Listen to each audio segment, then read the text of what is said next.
There is a garden in her face, where roses and white lilies blow.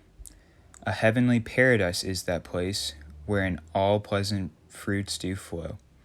These cherries grow, which none may buy, till cherry ripe themselves do cry. These cherries fairly do enclose, of Orient a double row, which when her lovely laughter shows, they look like rosebuds filled with snow.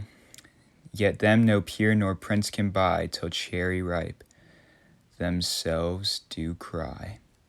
Her eyes like angels watch them still, her brows like bended bows do stand, threatening with piercing frowns to kill all that attempt with eye or hand those sacred cherries to come nigh, till cherry ripe themselves do cry.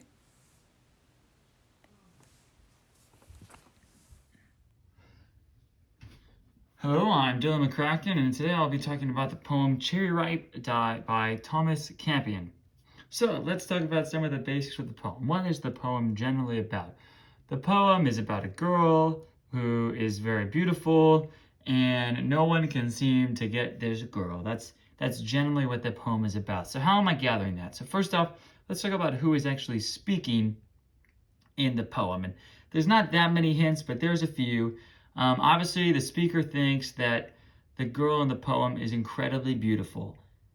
And that's almost it. How do we know that he thinks he's beautiful? Well, because of the language that he describes her with. And everything marked in green here, plus a lot more. I didn't want to completely destroy the paper, but so much of the poem is metaphors and similes and figurative language, just talking about how beautiful this girl is. So, for example, there's a garden in her face, right? A heavenly paradise is that place. Look at those rose, that her laughter looks like rosebuds, and it's filled with snow, and her eyes are like angels, and her brows are like bended bows. And honestly, this is my favorite part of the poem. The language is incredibly beautiful, and it's relatively easy to read, and you understand through this language just how beautiful the subject is, who the speaker is talking about, this girl. Now, there's probably one other main thing we know about the girl, and that is that the girl is innocent, right? The girl has not lost her innocence yet. So, for example, none can buy, the prince, no peer nor prince can buy, and those secretaries have not come to nigh, right? So nobody can get this girl. And so that's another thing we know about the subject. So maybe the speaker is longing for her or really wants her because she's so beautiful, but he can't get him. And that contributes to the main theme, I believe, of the poem, is this girl's innocence that nobody can seem to take from her. So, till cherry ripe themselves to cry is repeated 3 times. And I think that's really important. So is that no one can really buy it. All of that is repeated 3 times.